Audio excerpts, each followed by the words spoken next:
Oh, hey everybody! Hey, everybody. Welcome to the show. People were getting nervous that we weren't going to do one this week, Dan. What?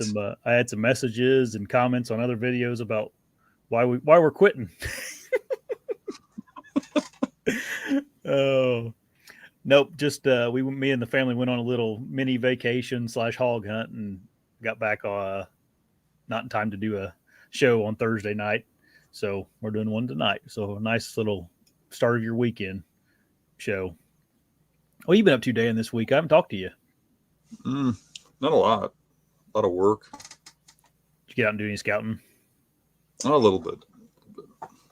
I was with Clay Hayes in Florida for a few days. He came and like just camped with us for a few days and showed me around hog hunting, and uh, he kind of got me inspired. I went out and cut a hickory tree, and made some staves for making hickory longbows.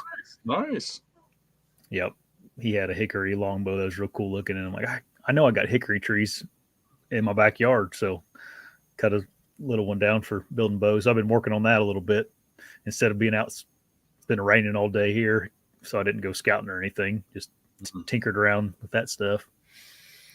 But anyway, you were talking about bows earlier before we got on. Have you been tinkering with bows yet, or have you thought about messing with that? Uh, I had just got two new bows. Mm-hmm. I got two new bows from Prime. I wanted a backup in case I drop one out of a tree, run over it with a truck. All that crazy stuff I do to bows every year. So then I can, while I'm getting one repaired, I have another one. So I got two Prime bows that are identical. Nice. That way, when you throw one out of a tree or step Yeah, on it or something, it'll. right. Yeah, I got a touch with bows, don't I? Yeah.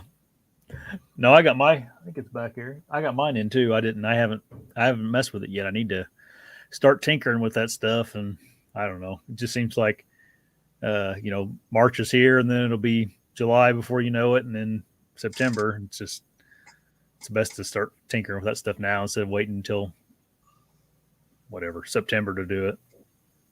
Yeah, I was thinking Yeah. about giving my last year's bow that's only a year old away. Um, Yep. Putting a new rest on it because I destroyed the old rest, and then maybe give it away. We'll see. Yep. I don't think it's a bad idea. What else you gonna do with it? You know. Have a third bow for might run one over, drop one. You still have your forge too, right? Yeah, mm-hmm. Yep. I that like that it. one I really want to give away because it's got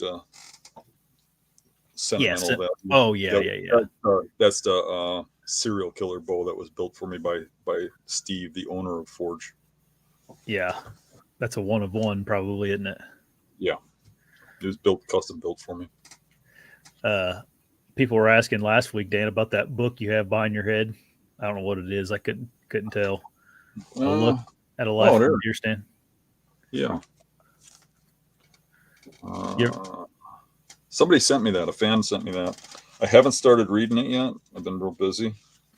Um, and you caught me off guard because I didn't even realize it was back there, kind of oh thing. yeah. And I wanted to say who People. sent it to me, but Oh, that's all I, right. I thought maybe you read it every evening or something. I didn't know what it was. I know No, it says Steve Chapman on it, but I think that's his writing name or something because I don't think probably. the name of the person who sent it to me, and he said it was the book he wrote. Oh, gotcha.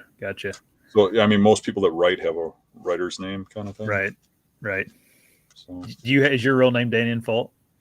no, Yeah. that'd be that'd be. We do some breaking news sometime on here. Infalt. I mean, come on. That's how you'll go leave the hunting industry. Your real name's like Jerry Johnson or something real common like that. Right, right. But you know that is a kind of a good thing to have a unique name. There's not too many Dan Infalts in this world, and the only other one No, I know of is my son. You right. know, but I was named after Dan Infalt, my uncle. Oh, but really? there's not too many infalts around. So There's that is a blessing, kind of, because then there's no confusion. right. If you have a name like Smith or something, there can be 100 Yeah. Dan Smiths and stuff, and then you kind of Right. blend into the crowd. So Yeah. Yeah. If your name gets too common, you're pretty hard to look up on social media and stuff. I'm the same way. I don't think, to our knowledge, my aunt did like that research on our family. I think our family is the last talkers of that name, and then I'm the only boy or male grandson that has a talker last name. So I was like, if I didn't have a boy, it would end up me, But luckily, I did my part and can wash my hands of that duty, and now it's Huck's responsibility. Yeah. So when I was a kid, we used to call when somebody would bull crap, nice way of saying another word, right? BS, yeah. The way we would say it when we were young was they were Josh talking. No way. Yeah, that's really. Everybody. Yeah, that was a common phrase when I was a kid. Oh, So that's funny. I'm wondering if you've ever heard that phrase. No, I've never heard that. Yeah, that was our phrase for bull crapping. I've heard of joshing around and stuff, which is kidding around, Yeah, and it's kind of the same use of the Josh. Yeah. That's hilarious. So we call it Josh talking if somebody was just blabbing at the mouth. So you're a Josh talker. I think of that every time I hear your name. I kind of laugh at that. Yep, that's pretty much what I'm doing. Guys on this that are watching it, maybe can comment if they've heard that. I'm sure some of the older guys have. That's essentially what I do on this show. Just BS. Don't really know what I'm talking about. Just keep you talking. Oh, that's funny. Before we get into Florida hunting, we did put up a news story, and Dan sent it to me, but I don't think Dan actually had. You haven't read it. You just saw the pictures from it. No, I was on the road. I saw it, and I took a glance at it. I thought, oh, wow, that's a good story. Yeah. So there's this guy. I don't know what state he was in. I don't know if it actually said, but he was moving a ladder stand in January, and essentially a pack of wild dogs or pack of dogs attacked him on the property he was on, and he was trying to get away from them. He fought them off by like swinging a stick around, and finally got the 3 dogs off of him. He like shuffled to another ladder stand that was on the property, because this one he was taken down. It was down, and as he was climbing up, they were like clawing at his back of his legs and stuff. He got up on that ladder stand, waited 30 minutes for them to walk off, and he got down and was going to go back to his vehicle, or his ATV, I think he was on. And they heard him getting down. They chased him back up the ladder stand again. He at this time they'd been chewing on him for like 15 minutes. He waited another half hour. They finally left the area. He got down. He kind of made his way to a highway, and a family was driving by and saw him, picked him up, and took him to the hospital. And he had, I think, almost 300 punctures in his legs from the dogs biting him and tearing him up. He had, I think he had, yeah, I do. I'm going to show them to you. It's pretty graphic. So if you're kind of squeamish, you may want to just close your eyes and listen to us talk about it. Let's see here. You can see here how bad they tore him up. You ever had any bad encounters with dogs like that, Dan? Yeah, I had an encounter. This reminded me of it eerily in Iowa. I was hunting in Iowa a long time ago, and I had a guy I was hunting with, and he dropped me off on a property and went to a different property. And he was a long ways from me, and it was taking him a while to get back, and I had to come out. And when I got out, it was dark, and it was a rural road there was one house way up the street. And that house, when we went by it, I noticed it had a bunch of Rottweilers out in the yard, or a couple of them, 2 of them. And that house was a long ways from where I was hunting, and there's a bridge there going over a river. and I was to meet this guy at the bridge, and I come up on that bridge, and it was like pitch black, and I could hear something like walking on the bridge because it was dead silent while I was waiting. And I turned my light on over there, and there's the Rottweilers walking at me, and they kind of see me and come running at me, barking aggressively and coming at me. And I started kicking at them and trying to get them off me, and they were obviously attacking me. They didn't get me, and I had set my bow and stuff in a ditch alongside the bridge, so I'm not standing there with a bunch of weapons if somebody came by. And the only thing I had was I had a pocket knife in my pocket, a little folding knife with a 3-inch blade, and I pulled that out, and I figured if they bit me, I was going to get them in the neck, and hopefully that would save me. But I was able to keep just out of range. But you'd kick at one, and the other one would come at you from behind. Then you go at that one, and the other one would come at you. They come at you from two different directions, and it was pretty scary there. And it got to the point where I was actually thinking about jumping off the bridge to get away from them. And then my friend ended up showing up, seeing the dogs, and tried to run them over with his car. And then they took off, or his truck, and they ran back to that house. But that was it for that one. I did have a dog run up and bite me when I was driving to fish when I was a kid, my bicycle. But the ones in Iowa didn't get me. But it was a really scary time. Yeah. This guy mentioned in the article that the scariest part for him was when he was trying to climb that ladder, and they were on his legs and back, and he thought if he'd fall back, he said he didn't know if he'd be able to get away from him then. Nowadays, I carry a handgun in my pocket, so I've got a Glock 22 in my pocket that holds 17 rounds of 40 cal. So I'd have if 3 dogs attacked me, I'd have 3 dead dogs, and I'd probably cut their heads off, put them on the table, and let them watch me eat their hearts. This guy said he probably will never go to the woods again without a sidearm. He mentioned that at the end. They did, I guess the animal control went out and found the dogs and euthanized them. And the lady that owned them got citations for having dangerous animals and possession of dangerous animals, which if they're doing that stuff like that, good, there's it amazes me that people are like afraid of bears and will carry a gun, or afraid of wolves. Dogs are way more dangerous than bears or wolves, because especially a pack of them do not have the fear of people. That's the problem with the dogs. So if they get aggressive, you ain't got a chance unless you got a way of defending yourself. Yeah, I do a horrible. I mean, I have in Indiana, I have a concealed carry permit, but we have open carry in Indiana. I do a horrible job at carrying. I should do a better job, especially when I'm out in the woods. I got a couple different handguns, or more than a couple, that I could carry. My dad carries religiously, but pretty much if my dad's somewhere, he has a gun on him,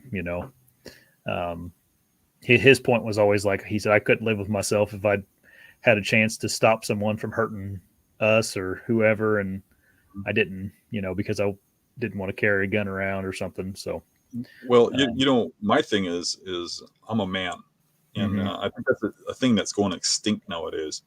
I think the people that follow us, there's probably a lot more men in our group than there are in society. But I do think that men are going extinct. And what a man does is he protects the innocent. He protects people in danger. He doesn't walk away from danger. He faces it.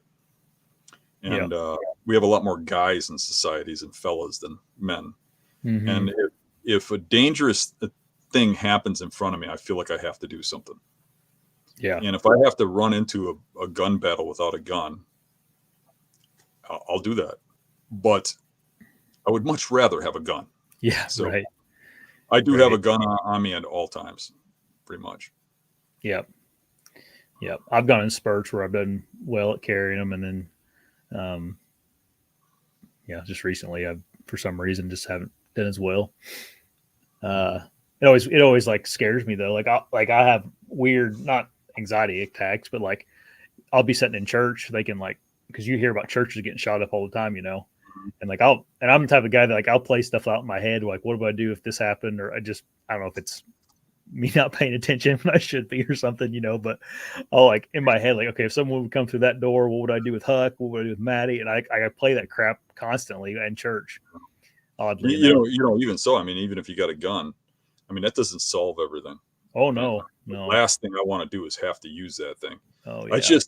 I just recently watched a video of an off-duty police officer woman in Chicago who was carrying a concealed firearm off duty, and some guy was getting attacked and robbed in front of her building, and she ran out and scared these guys away.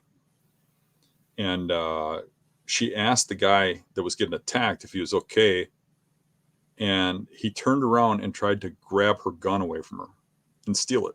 And they got in this fight over this gun, and he was screaming, "I'm going to kill you, you bee." And for whatever reason, I mean, he was a criminal too. And she ended up having to fight him for her own gun, and ended up shooting him and killing him. And even in Chicago, even the Nazi liberals in Chicago saw that as obvious self-defense. Yeah. But this guy who lived on the streets because his family don't care about him is now suing her for $10 million for wrongful death, just trying to get whatever they can, even though they didn't love this guy or care about this guy. And you can sue somebody for anything. And now she's got to go through all this money and costs and stuff to defend herself. A lot of guys that carry a gun now carry an insurance policy in case they have to use it. Really? I do not have one. I did for a while, but it was just like a lot of money, Yeah. I just really hope I don't ever have to use it. Right. Yeah. On a dog, though, I think it's a whole different story. Yeah. Oh, and I do have a friend, not a friend, but my wife's sister, Heather. Her husband went out in the yard with his dog, and I don't know if it was a pit bull, or I think it was a pit bull, I think, came running in their yard and attacked his dog and was killing it, and tried attacking him. And he ended up pulling out his concealed carry and shooting it in the city and killing it. And that was found justified. Yeah. Yeah, I'd like to think that more of that stuff happens and we don't hear about it just because it's all fine and dandy, you shoot a dog or someone gets shot, or and you only hear about the people that are going to get in trouble. That's the only time you hear it on the news. So I hope, at least in my my optimistic mind, that that's how it actually works, and it's a rare case to actually get in trouble for shooting a dog that's attacking your daughter or your whatever else. I think it is. I think it is rare you Yeah. get in trouble for doing what's right. But it is something to keep in mind that people do get sued for doing the right thing. They do get, things happen. Yep. I know there's a guy that shot two labs that a guy I worked with had with a high power rifle, just because they were the labs were kind of running around in his field or something, and he just shot them both. One of them was pregnant. They had like the pups coming and stuff. It's a big mess. Stuff like that. I don't, if you got two labs that are just playing around in the field and they got collars on, like, come on, but yeah, if one's, we got all kinds of not wild dogs. I don't know if they're wild or not. They're always, I get them on trail camera constantly out on some of our private we can hunt. I don't know whose they are or anything, but they look just kind of like mutts. Never ran into them while I'm out there though. I wouldn't shoot one or anything. I'm just kind of curious if it's dangerous. They're dangerous, We had a guy in Wisconsin who was bow hunting, and a dog kept coming in and bothering him on the property he was hunting on. It didn't belong there, and he shot the dog. And he thought he was fine, that they're not supposed to be chasing deer and that kind of stuff. And the owner went out looking for his dog and found it shot. And she called the police, and they tracked the shot back to this guy, and he ended up in in prison and with a felony and losing his hunting Yeah. rights, tons of stuff. Yeah. You can't just go around shooting people's pet dogs. No. Yeah. If you're going to do something like that, you got to know what you're doing, you know? We have our neighbors, I guess 3 houses down. They have I think it's some kind of a pit bull mix or something. And it's all of a sudden, for some reason, it's just running around all over the place. And I don't know. It seems real skittish to me, and it makes me a little bit nervous just because I don't know it, you know. And pit bulls have a reputation, whether you like it or not. They do have a reputation for being aggressive if they feel to be, you know. And I do kind of worry about either our little dog or Huck being out there and it coming around, you know, because one of those things could kill either Huck or our little dog in one bite, you know. But I don't know, what do you do about it? You know, I guess you go and talk to him about it, but I got a legendary story about my brother Pete. My brother Pete was a legend. Tough dude. Yeah. Yeah. This is before I was born, but the legend still lives on. I mean, you still hear about it. I heard about it from my parents, who are now dead too. And you know, my brother's still alive, but he's a lot older than me, about 20 years older. But my brother Pete was one tough dude, and there was this dog that bit him when he was a kid, and he went and got a hold of that dog and bit it back, and he got a bad bite. And he bit that dog back to the point where the dog had to go to the vet. That's legendary. There you go. The Infalt tip for whenever you get bit by a dog, bite them back. Anyways, that news article is linked below. It's from Field and Stream if you guys want to read it. Pretty interesting. I'm actually going to close it out so I can quit looking at these bloody legs the rest of the show. Speaking of getting bit, you probably got some pretty good stories from your hunt. Yeah. Leading. No good ones as far as shooting any hogs, but we didn't even see a hog. We jumped one. Not even one, huh? Well, you did jump one, huh? Did you just hear it? Yeah, we just heard it. We think it was. It didn't sound like a deer, and it was black. But Clay also said that there's not a lot, but there's some black bears around there. So he said it could have been a black bear as well. But that's it. It was kind of hot, like 85 degrees, and mosquitoes were a little bit rough. And then there was quite a few snakes. So that's not in Florida for you this time of year. You'll get a kick out of this, Dan. So I was hunting with Clay Hayes, and if you guys don't know who that is, he was on this summer. He won season 8 of the show alone. He's a very hardcore hunter and a traditional bow hunter. And he met me down there to hunt hogs. And I was all worried about these snakes. You know, they got cottonmouths real bad down there. And I have like a set of snake rubber boots that are supposedly snake proof, you know, and I had them things on. And the first evening when Clay got there, we take off into this like the dense swamp in Florida, in old Florida, you know. Clay just has on a pair of Crocs. That's all he wore the whole time we were hunting through the swamp. And then when we would get to water where, you know, it'd be deep or something, he'd just kick his Crocs off and shuffle across. And that was that was how much he cared about them snakes around there. But kind of reminded me of you wearing your tennis shoes through the mucky swamp. Yeah, it seemed normal to me. You seem shocked that he was wearing Crocs. I'm surprised he was even wearing those. He didn't sometimes. He's like a barefoot kind of guy. I just felt I felt pretty like not very manly whenever I was like, I got to wear these snake boots. And then he did tell me, he goes, you probably should wear snake boots like this. I don't ever claim to be the smartest man in the world, you know? And I'm like, yeah. He says, especially if you're not like used to them or like, you know, he's lived there his whole life. Since he was a little kid, you know, he's been around snakes. But yeah, it was pretty funny. It was very interesting walking around the woods with him. I mean, I've never walked around the woods with anybody that had the amount of knowledge he has on just plants and what you can use them for. Like we'd just be walking through the woods and he'd just like grab a leaf and eat it. And I'd be like, what's that? You know, he's like, oh, that's a whatever leaf. He said it's fine to eat, and he's just like snacking as we're walking around, you know. And he never brought any like snacks or any water with him either. Um, and we sat down after, and it's hot. I mean, it's pretty hot, you know.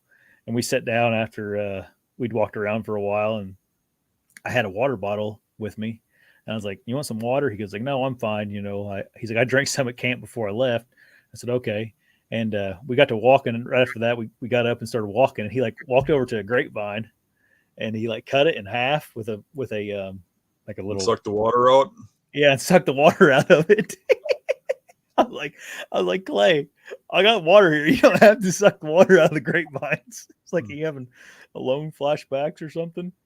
Uh, but yeah, it was cool. Like I learned a lot. Just not necessarily. I mean, hunting with him was all fine and dandy, but you know, I know how to hunt. But like just learning um, how much he could utilize the land if he needed to. Like he wouldn't Right. have any problems at all living out there if he had to. Um, but the hog stuff, we saw a lot of sign that seemed like it was like maybe 5 days to a week old, a lot of it. But we also, like, as soon as we got there, we started noticing a lot of dog boxes and stuff where people were hunting them with dogs. And Clay kind of mentioned like they can, if there's a lot of dog hunters in one area, they can really push the hogs out of the area, or at least back into some of the swamps where you can't get to because it's the muck is Seems like chest pigs high. are pretty intelligent animals to begin with, and if you put pressure on them, they get really hard to kill. Yep. There was I learned a lot about pigs. Clay was he's a wildlife biologist before he started his YouTube stuff, and I guess in grad school he did his master's on pigs.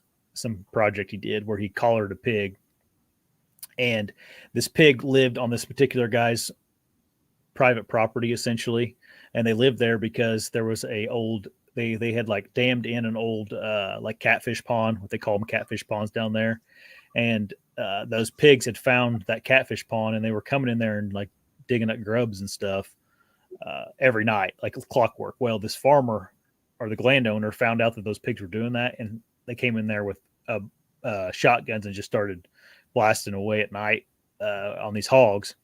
Well, Clay's collared hog didn't get shot, or didn't die at least, and it disappeared after that, and they couldn't find it with the GPS, and they ended up finding it, finally reconnected with it, and it was 10 miles from that farm, and it had covered that 10 miles in 2 hours. Wow. Yeah. So that's why we got to talk. The reason that came up in conversation is because I got to ask him, like, well, how far, like if you spook them, how far will they go? Are they like a whitetail where they may just run, a few hundred yards and stop again? Or he's like, maybe, but he's like, this is my experience with it. And he told that story. So his point was, if dog hunters get in there and go through the area a couple times, those pigs could be in a different county essentially. But something else that surprised me, Dan, was the amount of deer I saw. I mean, I jump deer every hour in the swamps there. And like, and of course, me being me, every time I jump one, I'd like get on my map and kind of look at the area. And you couldn't, the swamps in Florida are just like those palmetto, big palm leaves and stuff. And on the map, everything looks exactly the same. But when you got in there, they're always on like some type of a transition line where, maybe like a little thicker swamp started or something. And it was like clockwork every time. So I think it would be the challenge down there. It would be like, you can't look at a map and go like, okay, they're right here. You have to actually put your boots on the ground and find those spots. Because you can't physically see it on a map, right? But you can see it by eye. No, right, exactly. It just looks like swamp. Those palm meadows or whatever they call them, those big palm leaves. It's full of that stuff. It's also super loud. I mean, those things are like drums when you're walking through them. I mean, it's horribly loud. So I could see how that could be a challenge deer hunting down there. Also, the deer are some of the tiniest deer I've ever seen. I mean, they're little, but I mean, probably like 40 pounds would be I don't know, a doe, size of a doe, you know. Um, in fact, when I first we took a canoe to one of the spots we were hog hunting the first evening, and I got out and I saw a print that was like a little bit bigger than a quarter. You know, it looked like a deer print to me, but I was like, that's little. You know, for this time of year, that's super little. And I had to ask Clay, I'm like, is that a hog print or a deer? He goes, no, that's a deer. He's like, they're just tiny down here. So, anyway, also Dan, lots of cell cameras down there. So way back in the swamps. Yeah, there was cell camera. We saw a couple cell cameras. So that trend is also popular down there. Any alligators? I saw one alligator, just a little like 5 or 6 footer. Did you catch him? No, didn't. Clay, do what? Too quick. Yeah. Clay said that I didn't hear it, but we were sleeping in camp at night, and he said he heard a big, whatever, boar alligator, whatever you call them, big male alligator, grunting. Must be. He said it sounded like a big one. So that scared Liz, and his wife and Maddie were in camp, and it's like the kids had to stay closer to the shore or in eyesight from then on. But it was pretty fun. We had even just camping as a family down there with them was fun. They got 2 boys that are pretty good kids. It was pretty refreshing because his boys are like 13 and 10, and they're like where they're at that age where, you know, typically social media and all that stuff really is pulling those kids, you know, into that where they just keep their nose into a tablet or a phone all the time. And neither one of his boys were like that. You know, they were out playing, or if they they had their nose in something, it was a book. So me and him talked about that a lot, just about, you know, especially he's like, whenever we go on camping trips, we don't bring any type of technology at all with us. And he said that, this is a great idea. He said for those kids to be able to get on their tablets or their tablets, they don't have phones, or the internet, they get like minutes. So like if they do so many push-ups, they get a minute. And so they have to do essentially exercise to earn internet time. That's what his littlest Finn was like. I got to do X number of push-ups, X number of sit-ups, and X number of pull-ups, and then I can have my tablet. I'm like, well, he seems good. Like the kind of guy who would like give his kids a stick for Christmas. I don't think of that. He's not like that. But anyway, yeah, I mean, it's hard even as a Hux 3, you know, and he knows, you know, watching shows on YouTube and stuff like if you would let them, they would do that all day long, you know? Yeah. And it's just like those kids shows that are on YouTube now, those people do the same thing that me and you are trying to do with you guys that are listening. You know, we try to entertain you or put exactly what you want to see every show, you know, and those kids shows do the same thing with kids, and they're freaking good at it, you know. They suck you in, and yeah, it's a struggle, but it was fun. Then the very last hunt we did, me and Clay had split up, and so it's pretty cool in those swamps. So like the roads are cut through there. Like I say, they'll run east and west, and on each side of the road there's like man-made, essentially drainages that go down through there, and on each side of the road. And Clay said it's from logging back in the day, where when they would log those areas, they made those channels to float them logs down to the roads. And I'm like, wow, you know. So he's like, you can't just cross those. They'll be over your head deep in some areas from when they were floating logs. I said, okay, you know, it's good to know, but it was interesting. So coming out that afternoon or that last morning hunt, I was getting complacent. I guess I was just kind of walking nonchalantly, not really thinking about too much, and came over this little deadfall next to that one of those channels, and freaking stepped right on top of a cottonmouth snake, and that was that snake that's in the thumbnail is the one I stepped upon there. And that thing like jumped and then curled up, like swiveled up, and like went back like this to pose or whatever, strike. I don't know what he was going to do.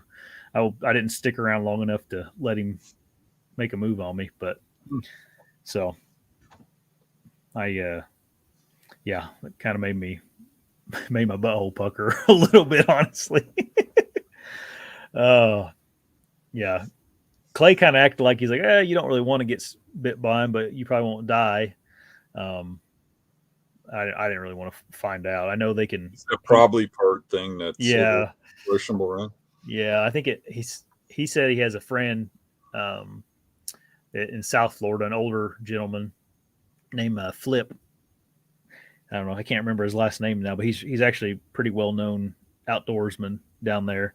Um, but he was down there wading, doing some bluegill fishing, wading through some water, and he had a stringer of bluegill hanging from his hip, and a cottonmouth came up and tried to get one of those bluegill and bit his hip, and that was 30 years ago, I guess, and he still has like nerve damage from it.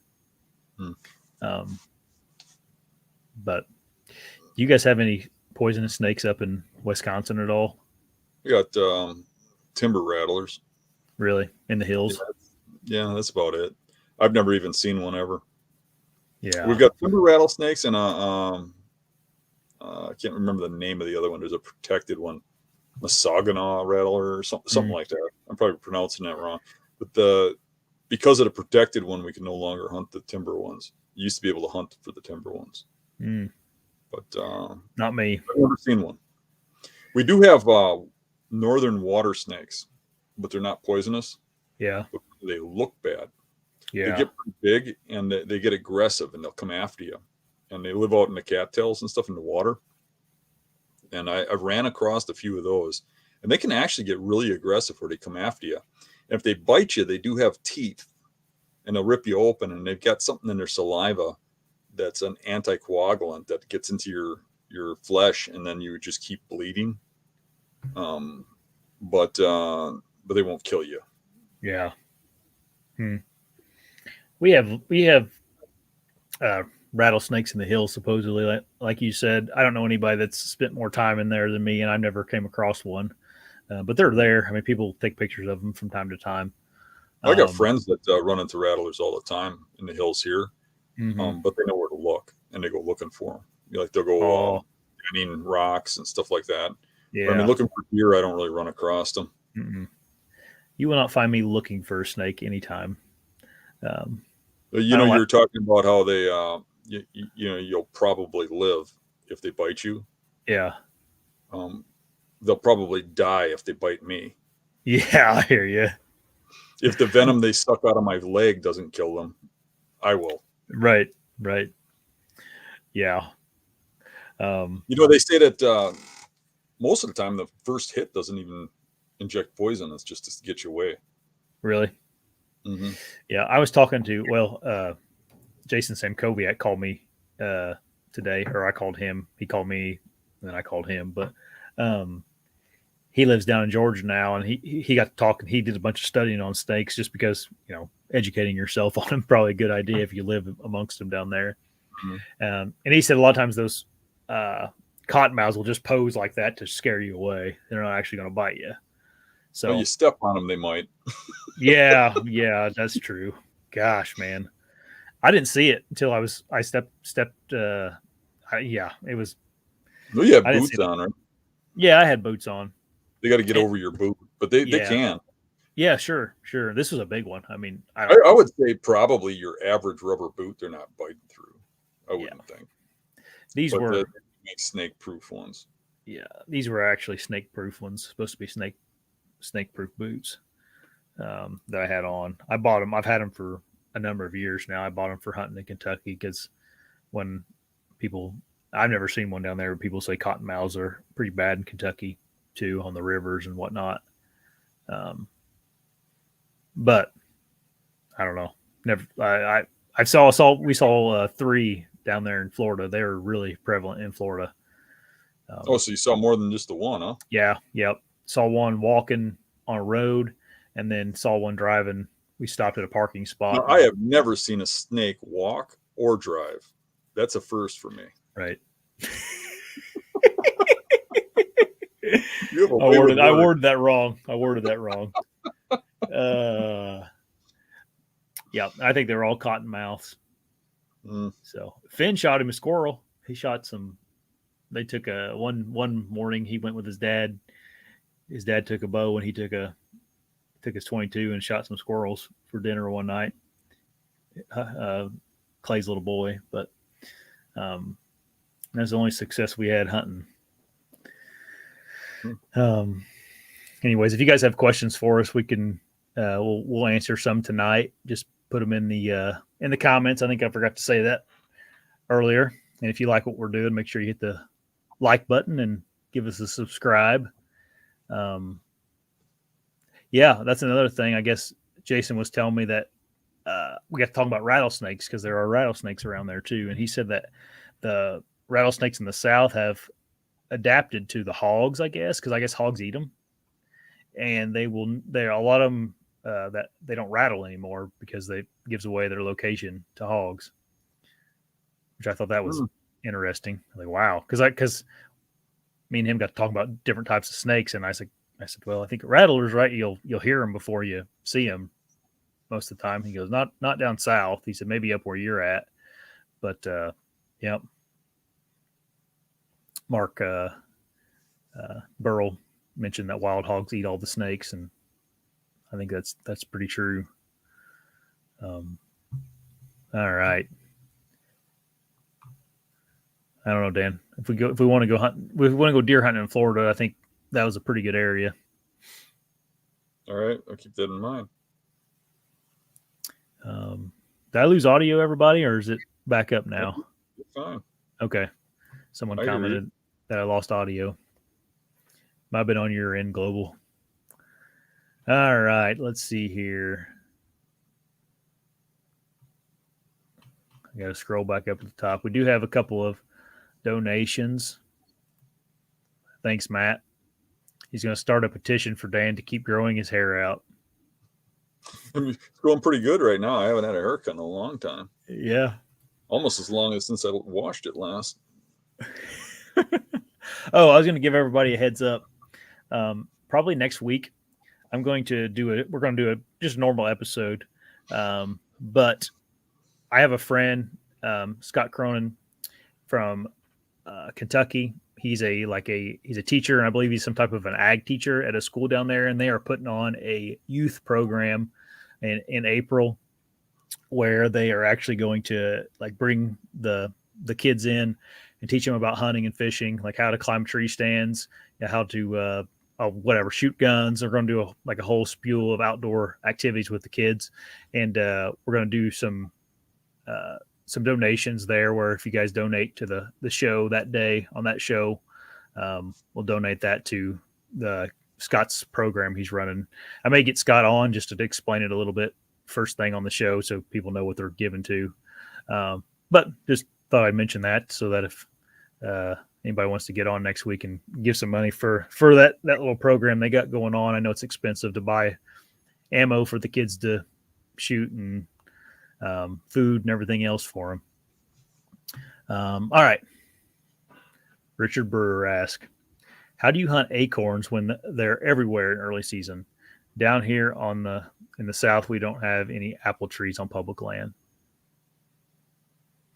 Well, it's you got to hunt terrain based, and if there's acorns everywhere, you got to hunt close to bedding, and I mean it's hard. Yeah, I like going to places. See, that's the thing is there isn't acorns everywhere. Where I live, I hear that all the time too. But when the acorns are in the hills and stuff, I'm not hunting in the hills. I'm hunting on the swamps and stuff, and I do much better. So I'll go down in the swamps that don't grow acorns, and you just have little islands that have acorns, because there's not even swamp burrow grow in water. So if you hunt the oaks that are on the edge of water and get them coming to the oaks, I think you do a lot better, and hunt isolated bedding. So there's not oaks everywhere. You can find spots where there's still deer. However, with that said, I've seen people do fairly well in areas where they're in the hills with acorns and stuff and still kill deer. I mean, I remember the public land challenge when we went to Minnesota. I didn't even want to go up in those hills because all the acorns dropping in the hills, and everybody else was hunting the hills, and I was laughing at them. And I went down the swamps and couldn't find no oaks down there, so I ended up driving halfway across the state. Now we did really well in that hunt. Mm-hmm. However, I was shocked to learn that all those guys were getting on big bucks in those hills with the acorns dropping. They were still moving a little bit of distance. I mean, they're still coming out of those bedrooms and, moving from those bedrooms to feed and grazing along. So, I mean, you can still do it. You still hunt the exit trails near the bedding. You can still get on them. Yep. It definitely makes it harder, though. It does. I mean, I'll be honest with you. There was a few years back, we had a bumper crop for acorns on the public land in the hills here, and I just, I went hunting somewhere else where it wasn't as prevalent. Yeah, it could be a pain. Yeah, not that it can't be done, but if you want to be efficient enough, it can be hard. You may have to look for a different area.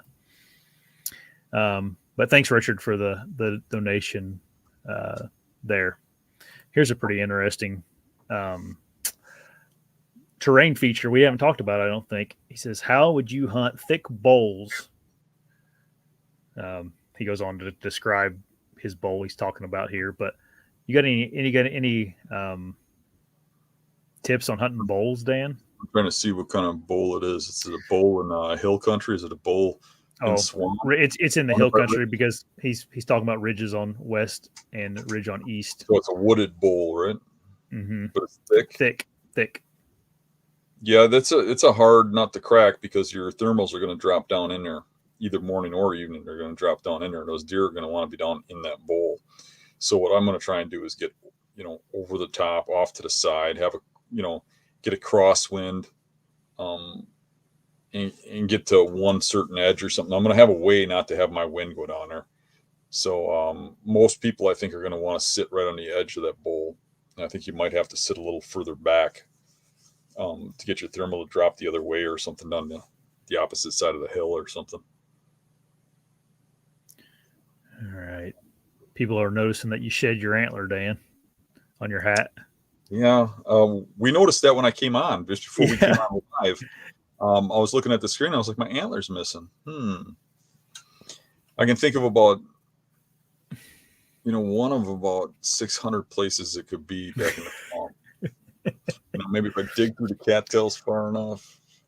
Either that or I could just go in my truck. I know I got a couple spare ones in there somewhere, so I'll probably put a spare one on there. You probably get a knock. You probably get a knock on the door next week. I found it.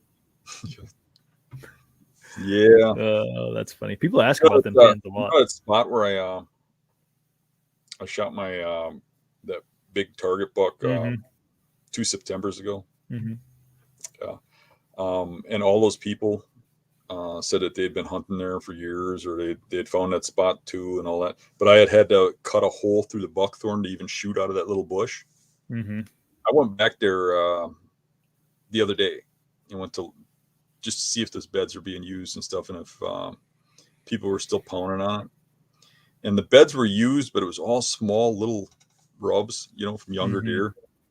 And I followed the trail out to the tree, and I went over and looked at the tree, and the tree is so scarred up from bee sticks going up that tree.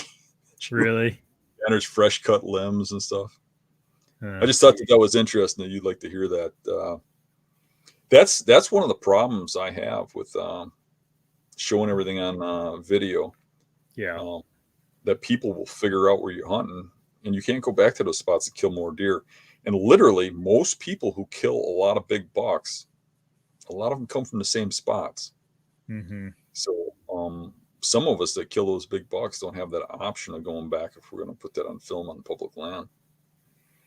It's one benefit about being here in the hill country in Indiana. It's a little bit more. It's hard to differentiate the different Yeah. hills you're on. In the swamps, it's pretty easy to figure out where somebody's at. Yeah.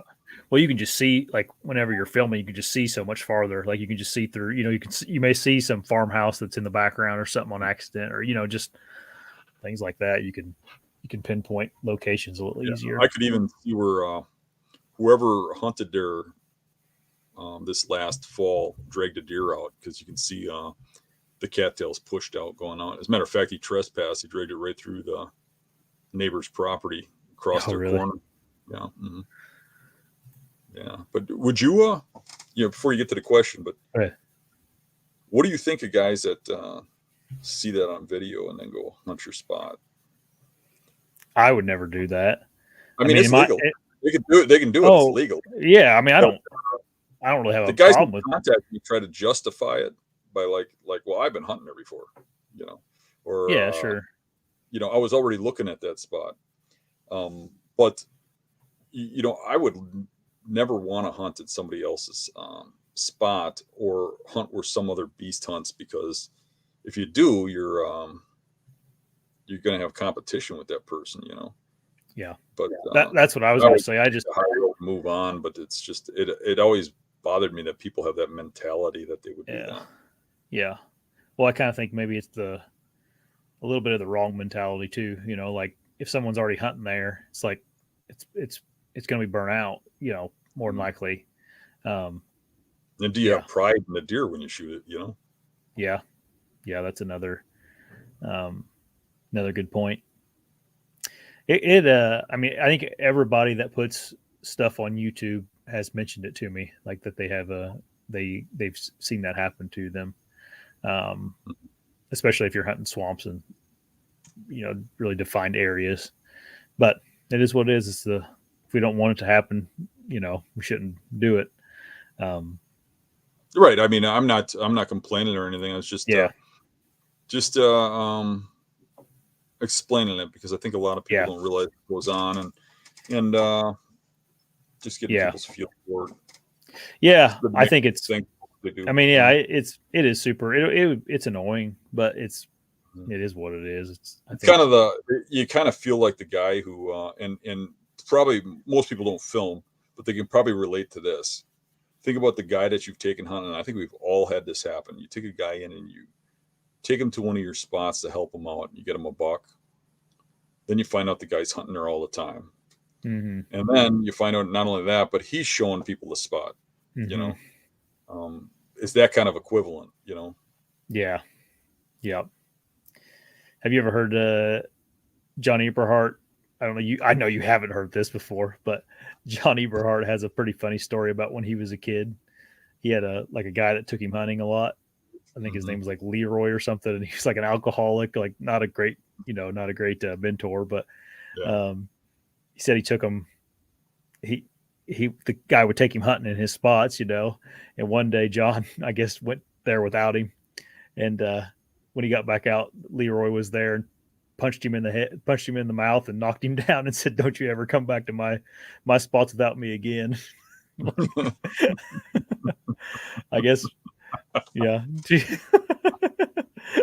I think he was like 16 years old. It was like the first year he had got his license where he could go hunting on his own.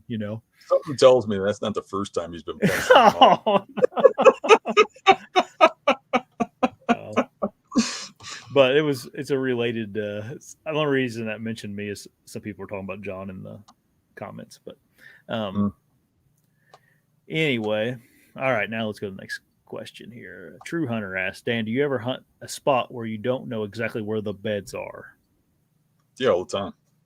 So a lot of times I'm walking a transition, I find good sign, set up on it. I'm guessing where the bedding is. A lot of times I go on a road trip, or I go to someplace new, or I hear about a buck and it's someplace I've never scouted. So I'll go in there and I'll try to guess where the bedding is, and I'll relate it to all the stuff that I've looked at that's similar to that over the years. And I'll take an educated guess and I'll set up based on that and take my best shot at it. And that's worked out just great for me a lot of times. Yep. Yeah, I do. I do it a lot too. Like you just kind of do some assuming. Um, Mhm. there's a bedding area in this area, or it looks like a good bedding from the map or from wherever you are standing. Yep. Um, all right.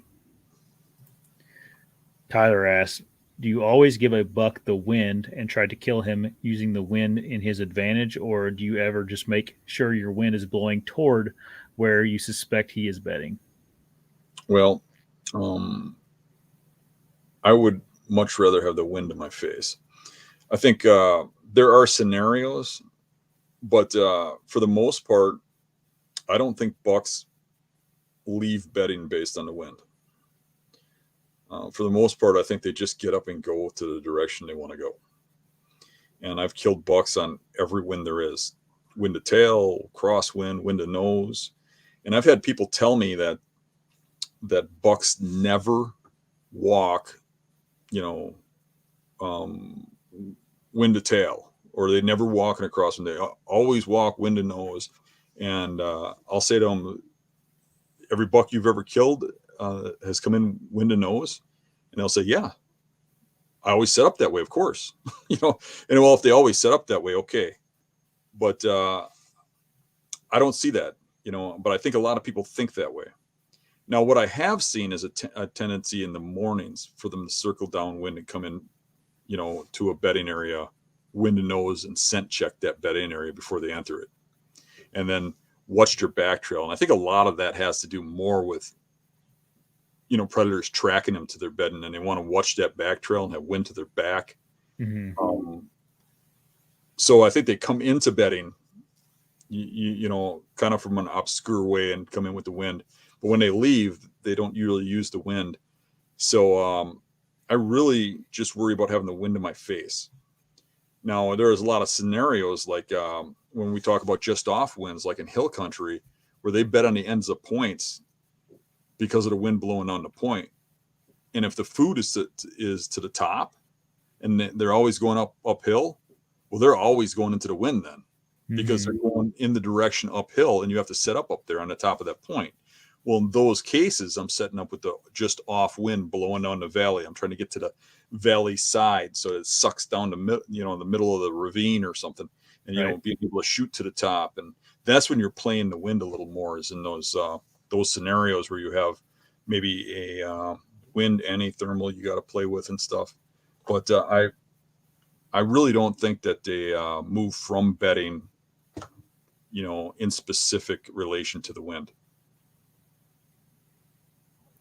There you go. All right. This is an interesting question. Brandon Lewis asked, what do you think the United States hunting would be like without Teddy Roosevelt and um, the Roosevelt era? Yeah. There's a lot of what ifs there, but I'd have to think that if it wasn't him, somebody else would have come forward and did something to protect our land and stuff. Would it be the same? Probably not. I think every icon that's done something over the years is locked it in a certain way. But I don't know. I have no idea what it would be like without the things he did. Yeah. He definitely changed the landscape of the United States when it comes to public lands and wildlife.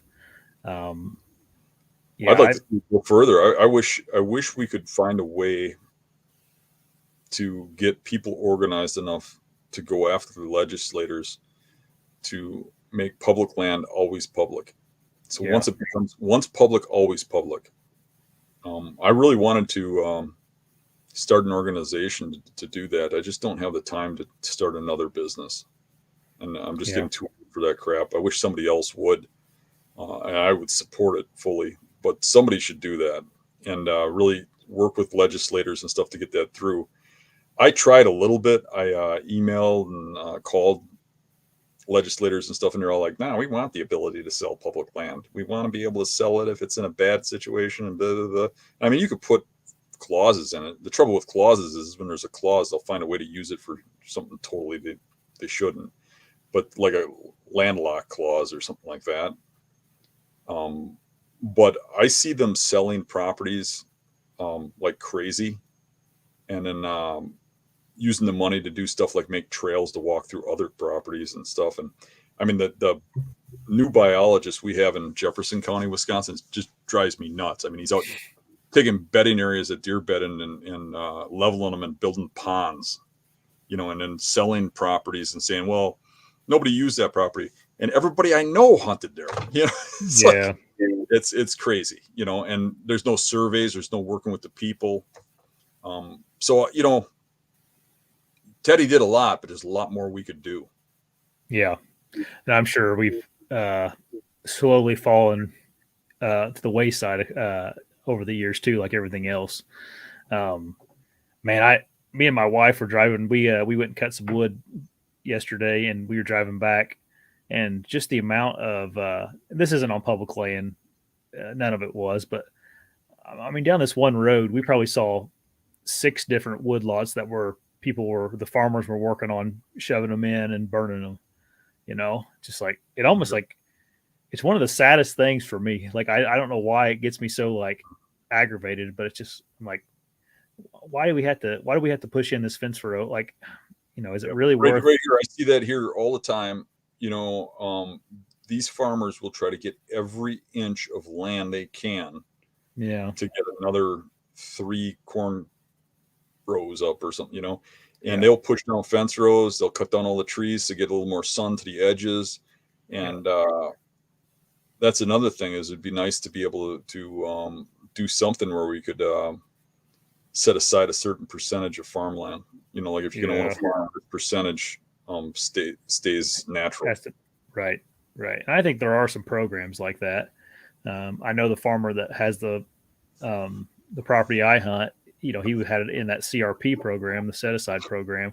But, then he told me this year or last year, I guess, that it's not worth it to him to keep it in it. So he's getting out of it and tearing it down, putting it in crops, And I kind of agree with those programs. And the reason is if you make a law, like you have to leave 10% of your land natural, it kind of goes against the grain of what I believe in for freedom.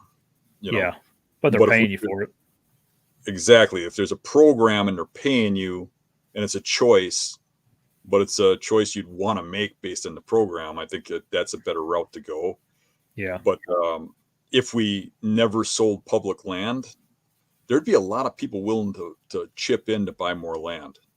Last thing, like look at it like this. I mean, there's people around here where like a guy will be dying and he's got no relatives and he'll donate his land to the DNR. And they might just turn it around, sell it, and use the money for some project the governor has. Because in Wisconsin, the governor runs the DNR and he gets the money, and what he does with it doesn't have to be property related.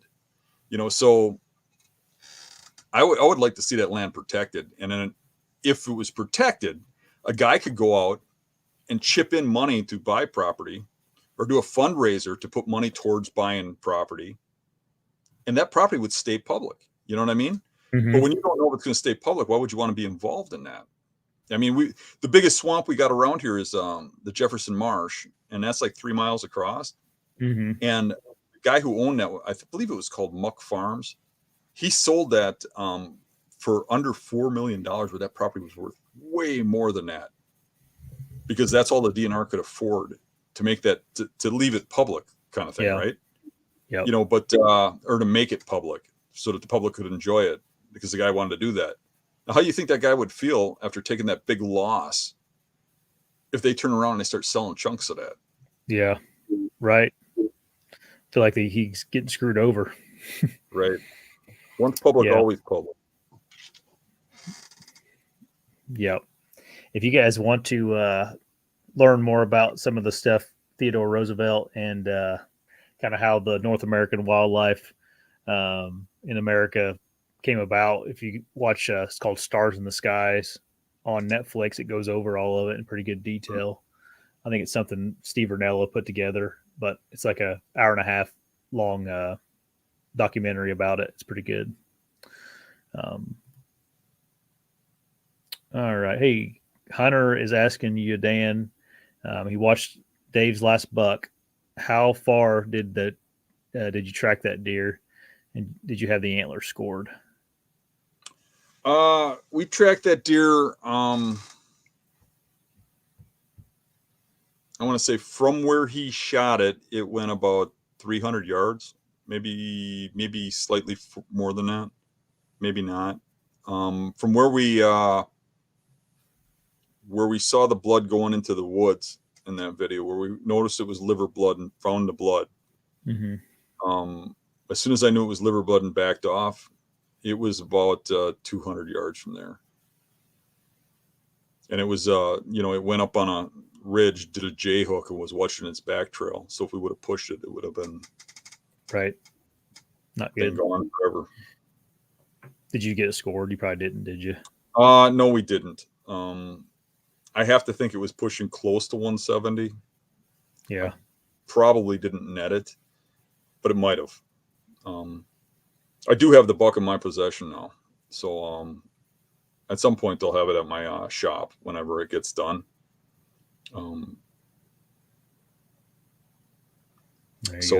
Dave left me that and left me his hunting stuff. So.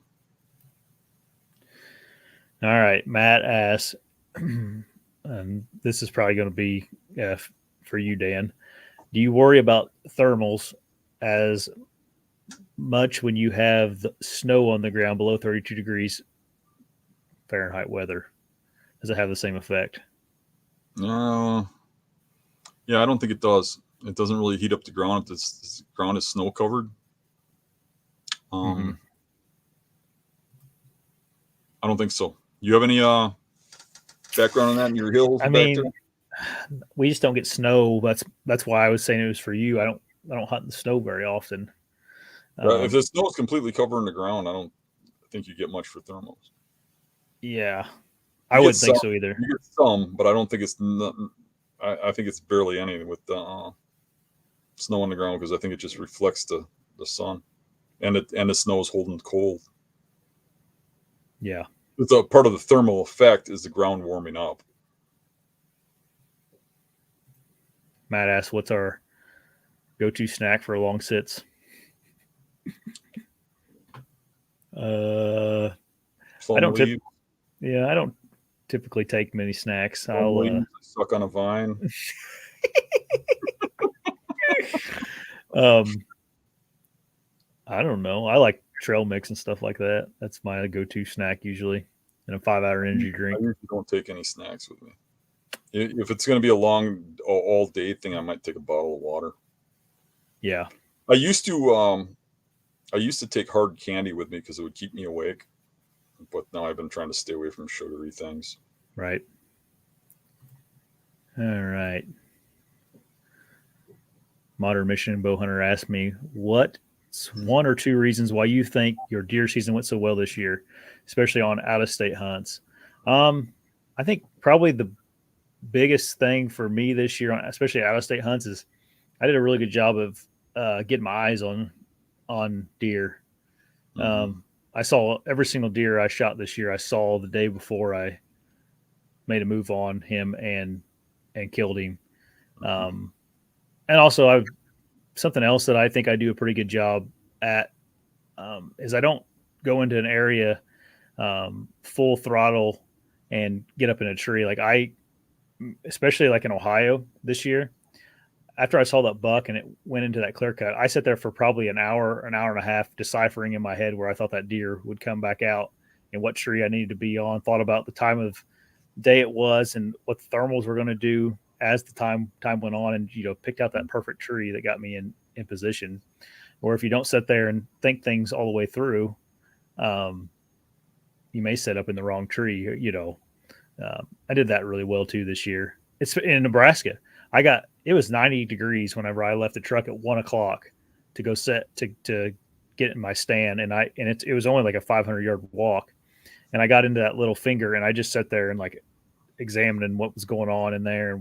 What was the perfect tree, made sure I didn't make any moves in there, getting scent on the ground and everything else. So those are probably the two things that, if I had to throw you like two bones on how to be better out of state, is those two things. Do whatever you can to get your eyes on a buck, and then just slow down whenever you do get on him. All right. Dan, do you got anything to add to that at all? That was all real good. I'd agree with all that. What What was your biggest mistake in the woods that taught you the most valuable lesson? For you, it was almost getting bit by a snake. Yeah, that's no joke. Uh, I don't know. I had to think about that. I don't know. I don't know if I could put my finger on like one thing that I did that's like, That's hard. yeah, I can. I mean, it's just like almost like you make little mistakes all the time, and they kind of add up into um, to knowledge instead of more mistakes. What's Jordan Peterson says you can do one dumb thing. You can do a dumb thing once, and then after that, it's ignorance. Yeah. So I struggle with that one myself. I mean, I could tell you a million mistakes I've made, but I don't know that any are worse than the others. yeah. Also, like, try not to dwell on those mistakes either. They're just I don't know if they're Yeah, really if calling it's hunting mistakes, if he's referring to like setups or probably. things like that, I Mm-hmm. don't know if any of them are really mistakes or learning opportunities. You're probably doing things right and you're doing some things wrong all the time. And it's a matter of you're always adjusting and always learning, so they're not really Mm-hmm. mistakes. If he's talking about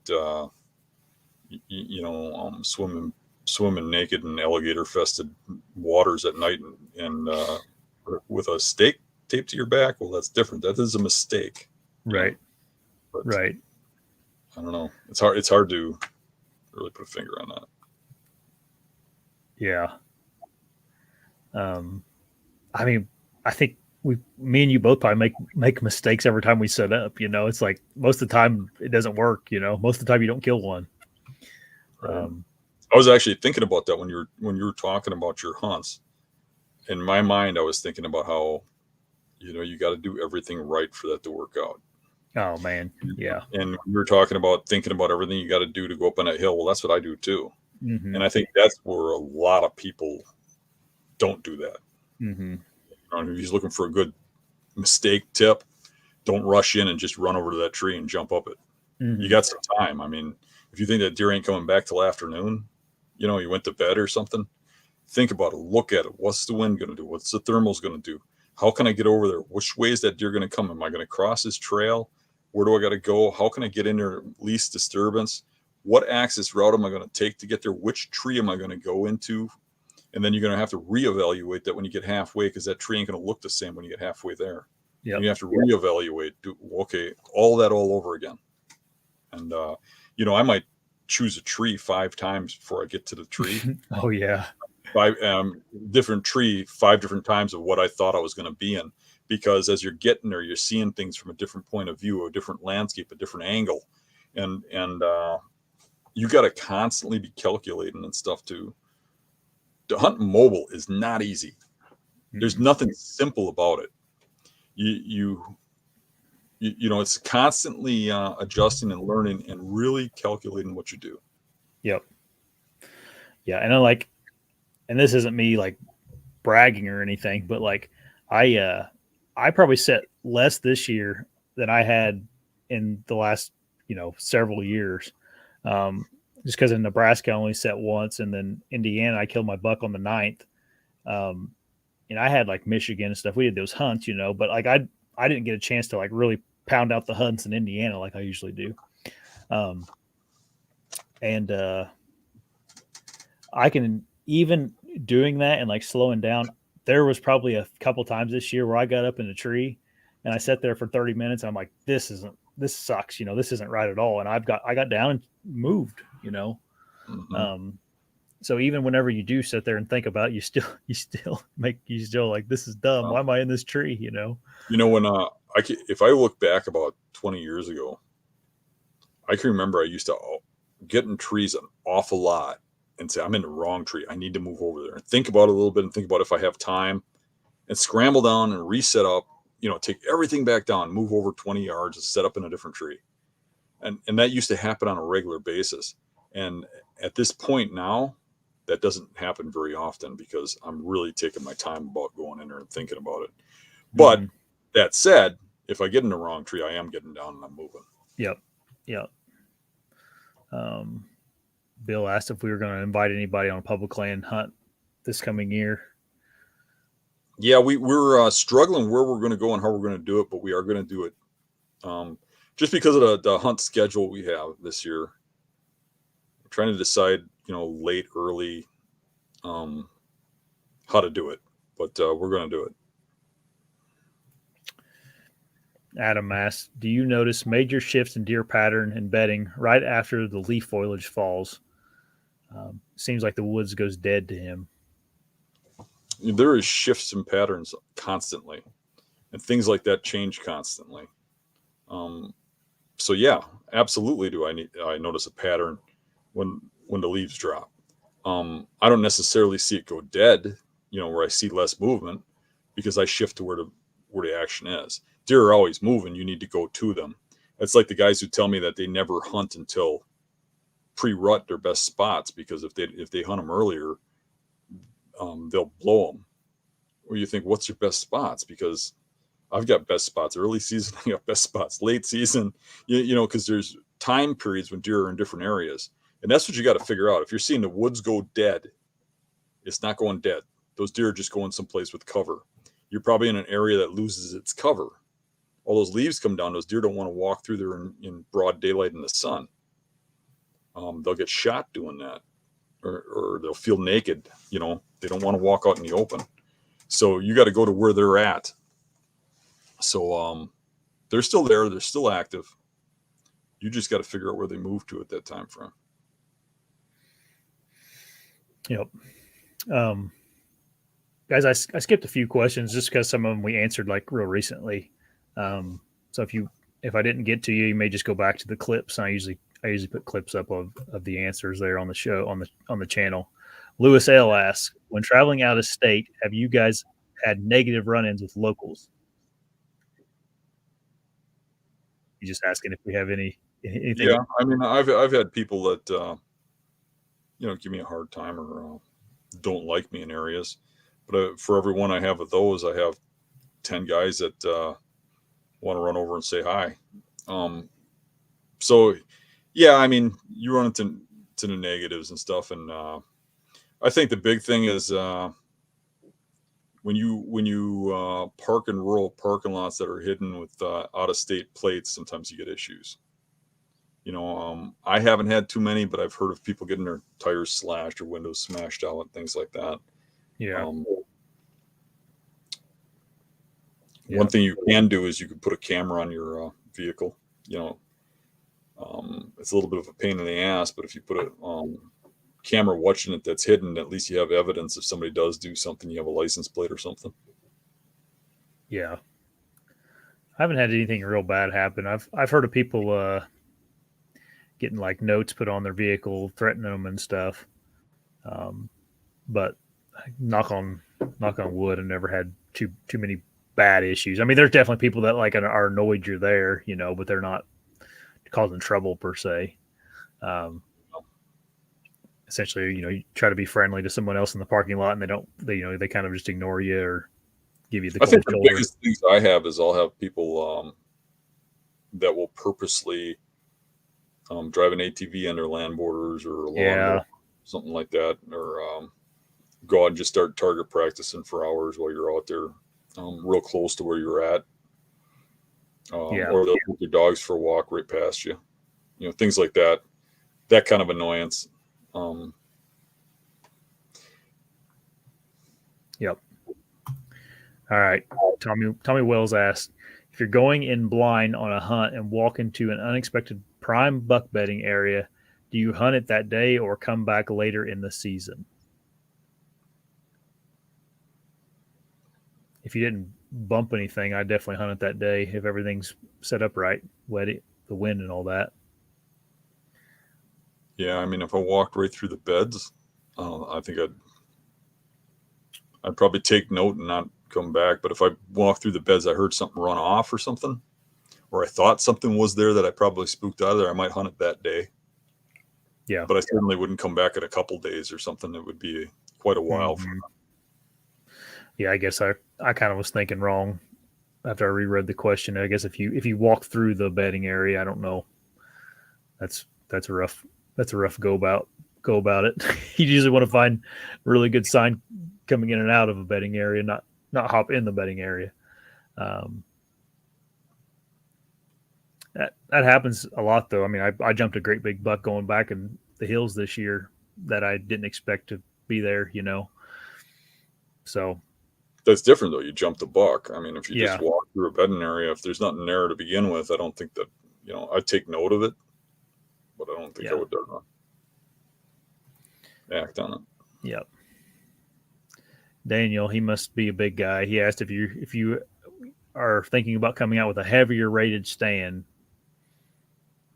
Yeah, I might come out with a beefier one where I've got some designs for it.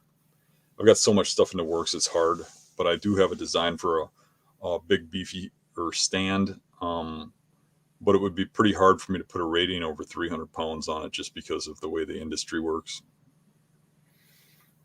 Yeah, I mean, Even if I made it where it would take a bigger guy, 300 pounds is about the max you want to put a rating on something. And that doesn't come from like me or anybody else. It comes from the way your insurance works, the way business works, the way stores work that work with you and things like that. So I don't think you're ever going to see too many ratings over 300 pounds. Every now and then you'll have a company where it specifically builds stuff for big guys and they're willing to, have different insurance and stuff like that. Yeah. I don't know if is there any mobile tree stands that are over 300 pounds. I don't think there's any tree stands that are rated over 300 pounds, except for a couple of companies that, that specifically make them for big guys. Right. So I might make a big and beefy one, but it'll probably have a 300-pound rating. Mm-hmm. All right, let's do a couple more here. Robert asked me if I built a trad bow yet. I've built a whole bunch of them. I don't know. I didn't mention I'm going to our local bowyer here. I went to his shop and I ended up not bringing something I needed to bring, so we didn't do anything.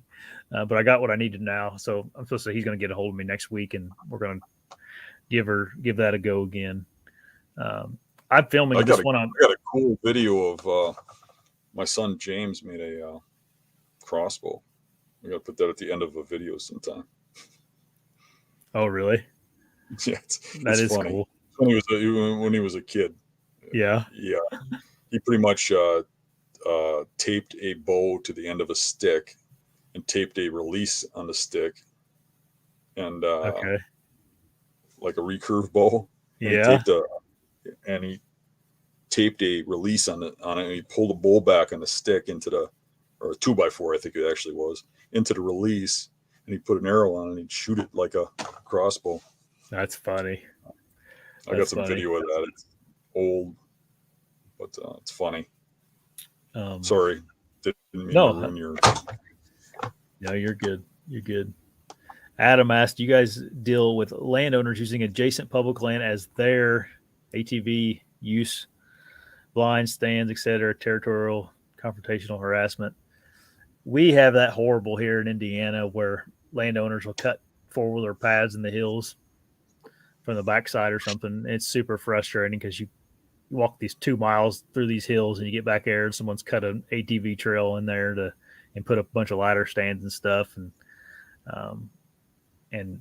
it may sound petty to like be bothered by that, but it's like, that's like cheating almost on public land around here because everybody else has to go in there and follow the rules, and they're essentially breaking them so that they can, Well, if they're breaking the rules, you turn them in, right?